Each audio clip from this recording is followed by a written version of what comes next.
todo o que o diga vai dende a miña absoluta implicación co proxecto de Charo, porque eu sou membro da súa executiva, primeiro fui secretaria, agora son vicepresidenta, e, por lo tanto, suscribo todas as súas decisións e todo o seu programa ao 100%, non? Dito isto, efectivamente, hai cambios nas prioridades, seguramente cambios no estilo que teñen que ver desde coa diferenza xeracional, distinto talante, personalidade, eso non podes pelexar contra iso, non? E logo, é que realmente todo muda tan rápido. O sea, se pensamos en como era o mundo hai 8 anos e pensamos en como é agora, que é cando empezou o mandato de Charo, todo o que pasou polo medio e todo o que está a acontecer, claro, efectivamente, obriga a redefinir prioridades, non? Por exemplo, a pandemia.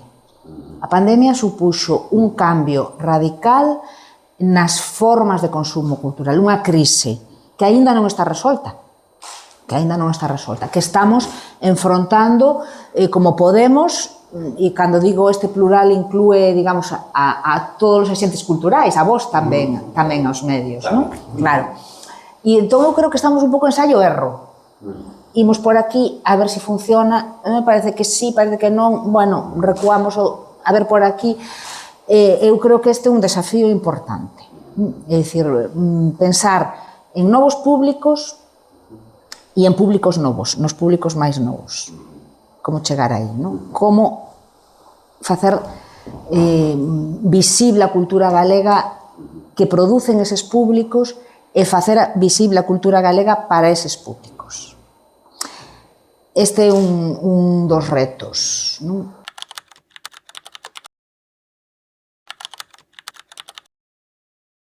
Eu creo que deben enfrontarse desde o diálogo.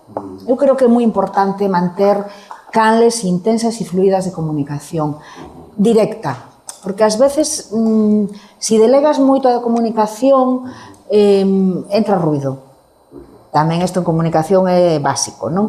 E, polo tanto, cando a ti che interesa que unha mensaxe chegue ben, debes facer que chegue o máis directamente posible. Entón, eu isto creo que o teño claro. E fíxate que creo, recoñezo como parte do equipo actual, non, executivo, que ao mellor algunha vez non afinamos ben os procesos neste tipo e se produciu algún atranco por esa razón. Eu creo que todo o que ten que ver co resultado da análise do foro participativo Un País coa súa lingua, que foi ben acollido, teño a impresión, a nos están dicindo que todas as nosas propostas van ser incluídas no documento que está ahora a elaborar a Xunta e, polo tanto, estamos expectantes a ver se é así, non? Entón, por unha banda, volvendo á túa pregunta concreta, a cuestión da comunicación e logo, por outra, a de preservar a autonomía e a independencia do Consello por unha banda e da acción de goberno por outra, non? Quer dizer que as competencias son diferentes, as responsabilidades son diferentes, e o Consello pois, é moi consciente de que esa autonomía é un dos seus, unha das súas fortalezas e que a ten que preservar. Eu teño que ir ao Parlamento antes de tomar posesión, é obrigado, non? E explicar ali o meu proxecto, e aproveitarei, claro, para falar destas cuestións, non? Teño algunha idea ao respecto. Permíteme que, claro, que me parece pouco delicado avanzar cuestións concretas sin poñelas antes en coñecemento do pleno e sin falalos con a Comisión Executiva, que eu teño ainda que facer un equipo. Quen non chora nestes casos, non? Quer dizer, todo o mundo reclama máis, pero eu creo que hai algunha posibilidade concreta. É dicir, máis que pedir en abstracto, vou pedir en concreto. Sí, para algo concreto, sí. Máis que proxectos para algunha cuestión estrutural que creo que se pode mellorar con algo máis de orzamento.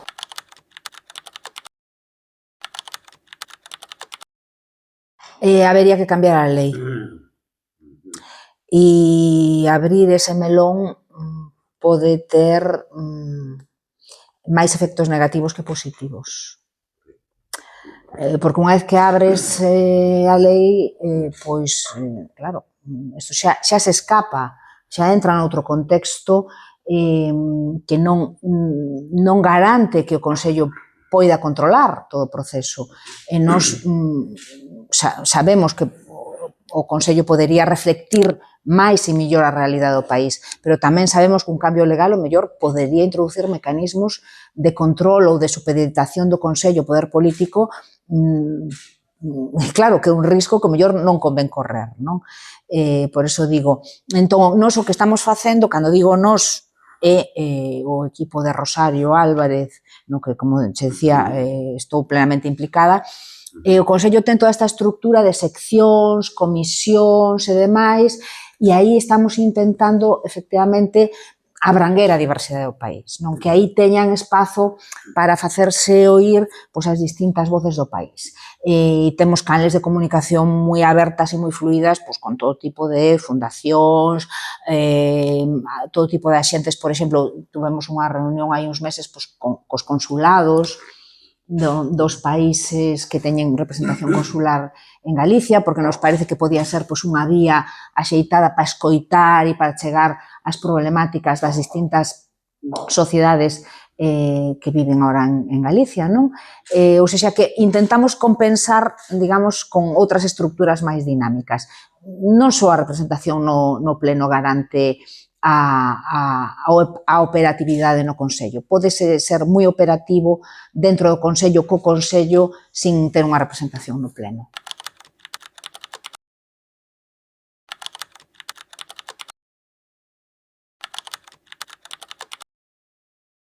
É que me gustame moito como enfocaches a pregunta, porque eu creo que esta é unha cuestión da actualidade, pero que debe ser necesariamente enfocada desde esta perspectiva que diste, non?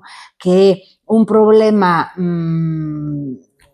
constante, recorrente, digamos, no noso contexto cultural. No Estado, eu atrevo-me a decir que en Europa. Sí. ¿No? Xa outros contextos como pode ser pois, os Estados Unidos, ali as relacións público-privado é outro mundo, non? Pero isto estamos vendo que constantemente un museo en Francia, entón, este é un tema que ao Consello lle preocupa dende hai tempo. E tanto tempo que xa no 2018 emitiu un informe que che vou citar o título exacto porque o apuntei aquí por si alguén o quería buscar, que é o informe sobre a provisión de postos directivos no ámbito cultural. Porque xa aí constatábamos que había unha preocupación e unha tensión permanente sobre este tema que eu creo que é un tema mal resolto. Non? Claro, de cando en vez agroma xorde o conflito en concreto porque esa tensión non está ben encarreirada. Entón, o Consello agora vai facer o que adoita facer nestes casos, que é abrir unha serie de encontros co sector, creemos que aquí se ten que pronunciar basicamente o sector, por volta ao verán, porque agora ven o verán, e que callarán algún tipo de pronunciamento, informe, decálogo, o mellor, pois, varios documentos de distinta natureza, un máis propositivo, outro máis analítico sobre esta cuestión. Pero, insisto, desde esta perspectiva máis global, non? De como xestionar. E ao final, ademais, eu creo, fíxate, que se nos poñemos a pensar, é un problema que ten que ver co deterioro do valor do coñecemento e da formación na nosa sociedade. E o sector estaba esperando, non? Que o Consello se pronunciase. Pero non sei... A ver, eso ten, digamos, o aspecto alentador de que constatamos, pois, efectivamente, que o Consello se vai convertindo nun axente visible e que o sector cultural o percibe como operativo, como útil, non? Pero eu creo que son expectativas un pouco infundadas, porque o Consello non opina, non é un órgano opinativo, nunca o foi, non o é no seu mandato estatutario, que fala de informar, avaliar, propor, é o que vamos a facer, o que vamos a seguir facendo. Eu creo que necesitamos quitar o foco, primeiro, da cuestión do ensino, que eu penso que é fundamental, sin unha dúbida, pero creo que necesitamos retirar un pouco de presión de aí, tamén sobre a comunidade educativa. que ten neste momento en riba moitos problemas, moitas carencias, moitas frontes abertas, e pareceme que ás veces depositamos demasiada responsabilidade sobre esta cuestión na escola. Pareceme que outros axentes culturais teñen que asumir tamén a súa cuota de responsabilidade nisto, non? As familias, o ámbito deportivo, estamos a ver como no ámbito deportivo poden mudar as cousas e poden mudar moi rapidamente e moi para ben. E como iso máis ten un efecto no emocional, na vinculación co idioma, que é un efecto capilar que tamén se expande moi rápido e que pode ter consecuencias moi positivas. Entón, a mí me parece que isto é importante, quitar un pouco presión de aí. E logo, creo que hai que desfetichizar certos termos, non? Igual que eu creo que o goberno ten que deixar de falar de imposición do galego. Pareceme que isto é un erro gravísimo, non?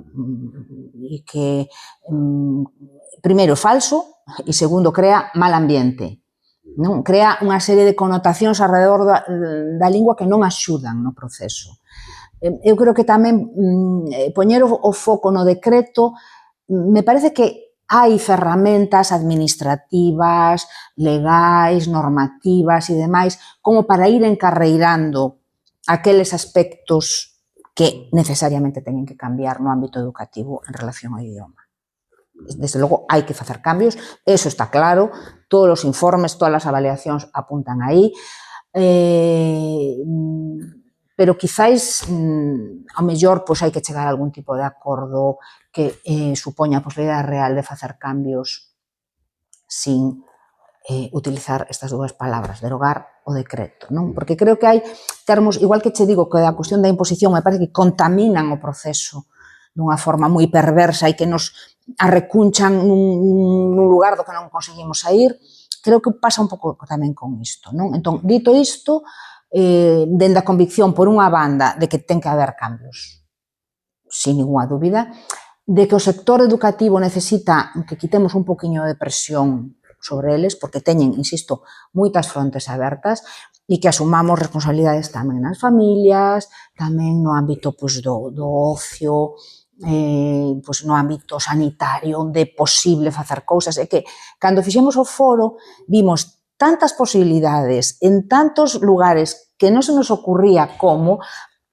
hasta que veñen os profesionais ou as profesionais que están a traballar aí, che din, pero si se pode facer isto, pero si con isto sería moi sinxelo, e, pois claro, e empezas, e vas sumando e tes unha batería de accións que poderían entrar en vigor mañán mismo, sin necesidade de cambios legais e sen grandes alardes orzamentarios, ollo. Que dis, pois vamos xa por aí, veña, adiante, non? Entón, nós agora estamos, como che decía, expectantes a ver co informe da Xunta que di, porque desde logo eles din que todas as nosas propostas van a estar aí.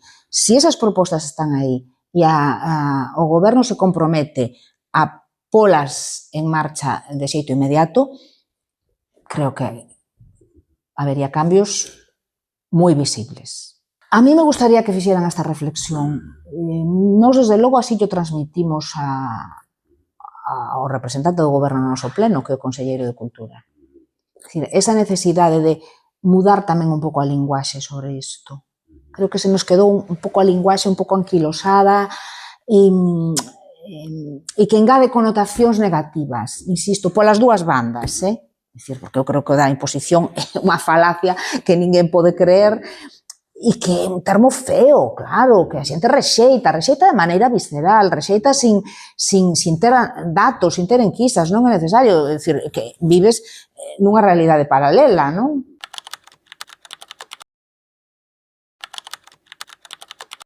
Fíxate que iso, ademais, me permite volver ao tema da lingua, non? Que, claro, para mí é unha preocupación fundamental. O proxecto Aquí tamén se fala.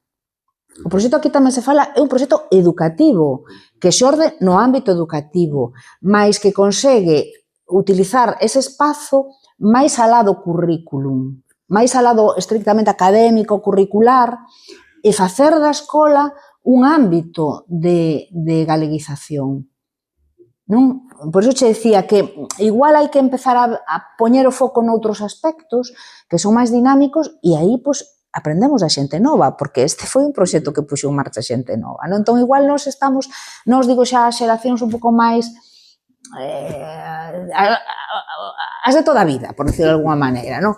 Que temos xa como a visión demasiado moi articulada sobre esta cuestión e necesitamos vela de outra maneira. Xa che digo, facer ese esforzo, dicir, vou intentar pensar este problema dun xeito diferente, porque está claro que hasta ahora non fomos capaces de resolvelo. E velaí tes, por exemplo, un exemplo maravilloso de como, desde a imaginación e dende facer as cousas dun xeito distinto, consigues milagres maravillosos, non? E bonitísimos.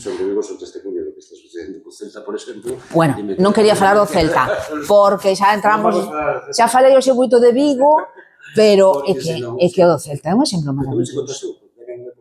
Aí vou, por eso xo decía antes, fun así un pouco políticamente correcta, sin dar os exemplos, pero xa cosas ti, non só o fenómeno Celta, que é unha auténtica revolución, sino como de súpeto consegues ese efecto e esperamos que haxa máis, non? Que veñan máis. Que recuperemos unha selección, por exemplo, o sea, todo é posible. E entón, este efecto bola de neve, eu creo moito nel, creo moito no valor do exemplo. Eu creo que a acción exterior debe obedecer a un proxecto gubernamental. Eu creo que é responsabilidade do goberno. O sea, é o goberno quen ten que decidir cales son as súas liñas de acción exterior.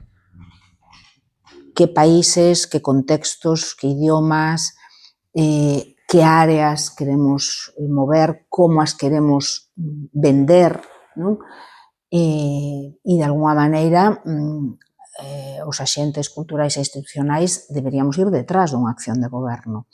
Que acontece? Desde o meu punto de vista, ás veces falta un pouco esa acción. E, polo tanto, os restantes axentes e institucións vamos un pouco tapando furados. Eu teño a sensación, Rosario estivo moi comprometida con isto, como ben sabedes, despregou unha actividade extraordinaria, e eu sigo tendo a sensación de que non facemos máis que tapar furados, porque me dá a impresión que falta outro, que falta unha planificación política gubernamental de prioridades que nos permitan concentrar esforzos para ser máis operativos. E iso eu non o vexo. E o Consello non pode ser un pouco máis agresivo? Eu creo que con Charo foi non agresivo, foi moi proactivo. Ela foi nesto moi activa, moi valente. Que acontece? Que a acción exterior, Manolo, tú sabes que cara non, carísima, é moi cara. O goberno sabe que nós estamos a súa disposición. Por lo tanto, o que nos pidan, aí estaremos. Porque somos unha institución pública, non? E, por lo tanto, se nos pide algo nesta liña, claro que o faremos. A partir de aí, hai dúas liñas de traballo polas que eu teño unha querenza especial. Unha é todo o que ten que ver coa Asociación Internacional de Estudos Galegos. Porque, ao final, os distintos centros de estudos galegos, nos seus diversos formatos, acaban por ser unha sorte de embaixadas da cultura galega. Tamén porque non hai outras, non? Entón, moitas veces, obrigamos a estes centros que son modestos a un esforzo voluntarista sumamente meritorio, non? Entón, o Consello ten un compromiso con eles que vai manter sin ninguna dúbida. E logo, eu particularmente quero recuperar unha relación co Instituto Llull e co Etxepare, que é unha relación histórica, o sea, xa temos de vello. Que acontece? Que Llull e Etxepare, o dependeren digamos, dos gobernos respectivos, están un pouco suxeitos aos avatares da política. Que hai un cambio na Consellería de Cultura e cae a dirección, non? Entón, todo eso ralentiza, complica, fai que proxectos en marcha queden aparcados e demais. Nesa relación, o Consello, pola súa autonomía, pola súa singularidade, tivo sempre aí un certo liderazgo, non? A relación neste momento esmoreceu un pouco, pois, como che decía, polos avatares políticos, e creo que podemos recuperala. E temos algunhas ideas de proxectos novos, porque tamén é certo que o foco sempre se puxo tradicionalmente en proxectos literarios. O mellor podemos facer proxectos literarios e algunha cousa máis un pouco diferente. Sí que me gustaría retomar isto, porque temos xa, por exemplo, un programa de colaboración con Portugal relativo a dramaturgas que temos prácticamente delegado coa ESAD, como ti ben sabes, do que eu estou moi contenta, porque me parece que é modélico. Eu creo que ese é o tipo de proxectos que nós podemos facer, non? E gústame moito cando conseguimos manterse un proxecto uns anos. Entón, o proxecto xa parece que vai só. E empezas a ver resultados, empezas a ver colaboracións artísticas que xorden de aí. Eu creo que ese é o modelo. Pero, claro, eso é algo que montou o Consello motu propio, certamente gracias a ESAD, tamén co Camões, con un pouco de apoio do Camões, pero porque nós o temos claro e porque temos efectivamente un compromiso coas artes escénicas, que teñen no diálogo con Portugal unha canle de proxección natural, non? Entón, bueno, pois aí estamos e estaremos. Pero quero che dicir que isto sería moitísimo millor se se enmarcase nunha acción institucional máis ambiciosa, máis global e máis transversal, non? Entón, todo o que sexan proxectos desta natureza, adiante, aí estaremos. A min me queda sempre ese punto de frustración, que non sexan proxectos que se consigan enmarcar nunha acción de goberno máis ambiciosa.